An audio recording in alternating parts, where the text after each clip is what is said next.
This is me. Hey everyone. So. Oi, oi, oi. That got me jacked up. Wow, yeah. I That thought was people real. would be sleepy at this time, right? Yeah, it's been a long day, huh? Good stuff. Well, listen, thanks everyone for having us, and Danny, thanks for making the time. This is a really special weekend for OKX especially, but also McLaren and you. So the first thing I want to start this chat with is how fun was working on the ad campaign that everyone just got to see. It was good. You know, so the honey badger that was sitting in the F1 car, as you just seen in the ad, was so real that I was even a little bit scared. But that was they put a lot of effort into that. And then our good friend Scotty James, I thought that was hilarious with his face on everyone around the table, kind of creepy. But yeah, it was a fun campaign to be part of. Yeah? Would you do it again? Yeah. Well, let's do it next week. All right. Good stuff. So what was your favorite part in the commercial? You know what? It's not something I'd wear, that like top hat. Yeah. I guess it's called a top hat. Yeah. I felt like I pulled it off. Like if I'm having a bad hair day, I feel like I could get away with one of those. Yeah. What else? I mean, Scotty's one of my best mates, so just seeing him like just be a goofball like me, that just makes me happy. Yeah, that's great. Well, look, we had a ton of fun making that commercial with you, and I hope we get to do more of it. So, crypto markets are going through a ton of volatility over the last few months, and one of the interesting things about phenomenal athletes like yourself is the amount of training, the physical conditioning and mental conditioning you guys go through to achieve greatness on the track, off the track. Can you tell us a little bit about that process that you go through and how people in this room who are actually experiencing volatility and looking at their portfolios in the markets, experiencing sort of the movement, how they should sort of handle their emotions and the changes? How can they learn from athletes like you and bring some of that thinking into their trading and investing behavior? Yeah, it's something that all athletes deal with is ups and downs, highs and lows. And I think what's important is to certainly, like you want to enjoy the highs, but it's I feel like you try to teach yourself, never to get too high and therefore never to get too low. Try to stay balanced, and I think also have like long-term vision. Everyone, it's like me. I want to win tomorrow. I want to win every day I compete. But I know if I put the work in, if I train, I do meditation, all these things which help me like complete myself as an athlete and an individual. I know that win will be around the corner, or that high is going to come around soon. But it's also very easy to, as you mentioned the word like emotional. We all get emotional, and just knowing not to make any emotional decisions or anything that could have a let's say an effect in the long term by making a quick emotional decision, because it's like if your state of mind's not there, then it's like, okay, take a break, get away from it, and come back in 30 minutes. Yeah. So when it comes to meditation or mindfulness, can you tell us a little bit about what you've found as really effective techniques when you're going from one race to another, and sort of like there's just so much exposure to media and press and questions, and you're really trying to keep calm and really stay within the zone? What actually helps you? Like, is there anything you can share with us and the rest of the audience that you really like about meditating or just mindfulness? Yeah, everyone, I mean, and for sure, like the older you get, it's like the more, you feel like the more, in a way, it's kind of like the busier life gets, like the more distractions you have or the more responsibilities you have. So to kind of invest time in yourself becomes, a little more tricky. So it's just being disciplined and giving yourself time, and it's simply at times being a little bit selfish and saying, no, I need this hour today to just have my own space, whether that's do a form of meditation, whether that's listen to a podcast, do some stretching, go for a massage. Like it's these little things which even at times might feel like little luxuries.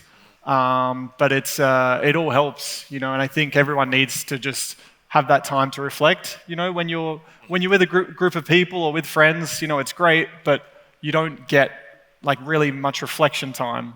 And I think just being forced to give yourself that space, you kind of go a little bit deep. And I get it when I go training. You know, sometimes I like to go for a run by myself, and there's just so much like internal dialogue, and it's cleansing. So Yeah. having some alone time, I think, is important. Danny, you've had this amazing, phenomenal career. Through your journey, when was it that it really became clear to you that you had to really focus hard, not just on physical training, but again, coming back to mindfulness? When was that sort of moment where you said, I must incorporate meditation and mindfulness in my overall training routine? It was like my, I guess, breakthrough year in 2014. I was, let's say I got my big promotion. So at the time that was with Red Bull Racing, and I was going up against Sebastian Vettel, who just won 4 world titles in a row. And that's intimidating, you know, and it's, of course you come through, there's little questions obviously that pop up in your head, you know, a bit of self-doubt, or do I belong here? Am I good enough? And this and that. And that's where it was so important for me to just kind of go back to the basics. And, you know, if you've put the work in, sometimes that's all you need to tell yourself, that's all you need to remind yourself is, no, I belong here. You know, I've worked however many years to get to this point. I do deserve this opportunity, and I'm going to look myself in the mirror and know that I've put the work in, and it's not luck, it's not a fluke. So yeah, I think when you have that is it the backboard? What am I trying to say? Yeah, let's say that board of hard work that you've put in, and that time and the hours, like if you know that you've put that in, then there shouldn't be any doubts or questions. So that's it's more just kind of simply going back to those moments that you know you've put in, the sacrifices or the choices you've made that have, you know, earned you that position. Now, I remember you got into crypto last year. We started talking about it, and you've certainly been part of the market volatility, going from, you know, $20-some thousand for a Bitcoin price all the way up to 60,000. Now seeing it hover around 18, 19,000. Are you using some of your sort of techniques that you use on the track to think about your portfolio? Is it really freaking you out, or you're really just taking exactly the way you think on the track and looking at your portfolio that way? I know we were talking about this. I'd love for you to share anything you can about how you're looking at your portfolio and how you see the current markets.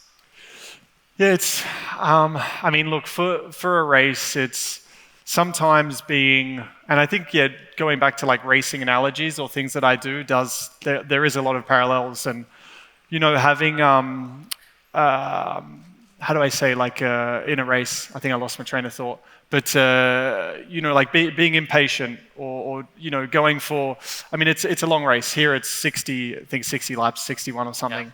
It's like, what if you make, you know, if someone overtakes me, lap 3, and that frustrates me, that gets to me, I get emotional, and then I go and do a silly move to try and get that position back to recover quickly, it could end my race. And, you know, the vision is, I mean, there's another 50-something laps. You know, if I calculate, if we strategize, there's an opportunity to get that position back. So it's kind of having, probably going back to like just having the long-term vision, and the checkered flag is a lot further away than some people think, I guess. So for sure, decisions you make along the way will, you know, help or be crucial at times, but it's not, I wouldn't act on impulse. I just have that kind of long-term vision ultimately. And sometimes, you know, I kind of use the thing like sometimes you need to take one step back to go 2 forward, and you might not see it right in front of you at the time, but if you kind of just have patience and long-term vision, I think it'll all make sense. That's great. I think that's what we teach or educate our investors and community members on OKX, is to really take a long-term view. Don't think short-term. think about a trade that you will mature over a period of time and stay true to the fundamentals and the reason why you actually entered the market in the first place. Market movement happens all the time, whether it's equities or what have you. But it's really important to stay true to your fundamentals. So transitioning over from crypto to let's go back to our livery that we've announced yesterday and people are going to get to see on the track this weekend. This was so fun to create with McLaren and you. How excited are you about it, and what's special about the livery for you? Yeah, I mean, I think I see a lot of McLaren hats in here, so I think there's going to be many of you excited to see it. And I mean, in simple, I'm very excited to see the livery under the lights. There's those flashes of neon, and I think it's really going to pop. Singapore is such a unique Grand Prix for us. Just racing through the city and having as a spectacle, it's so awesome. Obviously from the outside, but also from inside the car. We're driving at the speeds we do through corners, through the buildings, and it's kind of just like an array of flashing lights. Is the race for us? So I think the livery is going to be awesome, as I touched on the neon. And I'll see it in the flesh tomorrow for the first time. So it's a nighttime race. Do you think it's actually going to glow and reflect on the track and people are really going to be able to identify the McLaren birdies? Yeah, hopefully it kind of blinds some of our opponents as they get close to us. It's too bright and they're like, nah, I can't overtake. So yeah, as long as we qualify well, I think we'll be good. So are we really the first crypto company to have designed a livery with a Formula One team? Yeah. Isn't that exciting? The fun part was actually working with Danny and the Formula One team, the McLaren team, and co-designing it together. That was such a fun process, and I hope you guys get to see it this weekend and root for Danny, of course. We're really excited that he's going to do an incredible job. No pressure. It's all good.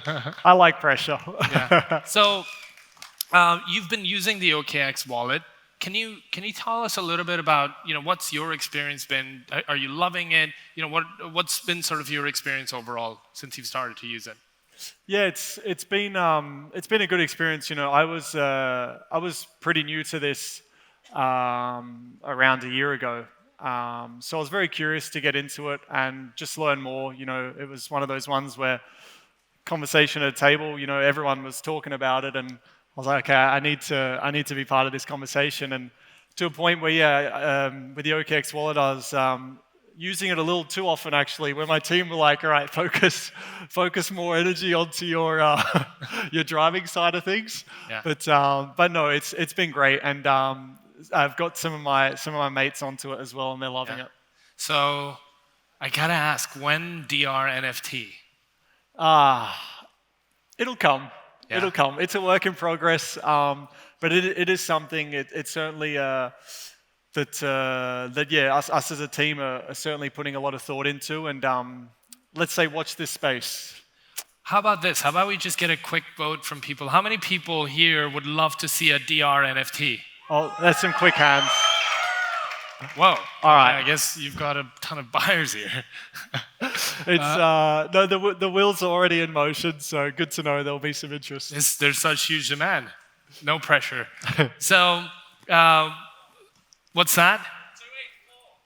284. There you go. Good stuff. So, how do you think about crypto innovation in general? Are you liking the way the crypto industry is innovated, coming out of just trading into like other utilities and services? Is that exciting for you? Yeah, it's exciting. I think where it's let's say where the partnership merges really well with McLaren is that McLaren is a team, but Formula One as well as a sport. It's you always have to be at the forefront of technology innovation. If you're every race we're developing, we're evolving, and if you don't, you simply get left behind. And it's the same with OKX in your sector. It's like it's moving at such a fast rate that you just simply can't stand still. And I think that's where this partnership and relationship works, and where we can, let's say, push each other in our own sectors, basically. Well, you're an incredible talent. We've had such fun partnering with you, not just this ad campaign, but so many things that we've done over the last month. It's going to be so exciting. So I know we have a few minutes left, and I want to ask, let's address some of the questions that have come up from the audience. So I'll throw the first question at you. F1 is an innovative sport. How important is it to align with sponsors like ourselves that are involved in an innovative sector like crypto? Yeah, so, I guess it's probably similar to what I just answered in terms of like evolving, always staying on the front foot. And I think with us as like what I would want to get across to, let's say, fans of McLaren, myself, or the sport is like the, let's say, investing responsibly. And again, going back to like long-term vision, and sure, everyone wants to make a quick buck, but it's not about that. And I think that education that OKX is putting in is really, let's say, for especially the next generation, it's a smart way to go about the business. That's great. The second question is, I think we actually answered this earlier, but you've used OKX yourself. You mentioned a few things that you like about the platform. Is there anything else you would point to that it really excites you about what OKX is doing in terms of innovation? It's simply the best. Better than all the rest. Who is that? Who sings that? I don't Simply know. the best. I don't know. Tina Turner. There you go. Let's leave it there. Yeah, great. Well, Danny, thank you so much. I hope everyone enjoyed the conversation with the legend, and we'll see you guys this weekend on the track. Thank you. Thanks, everyone.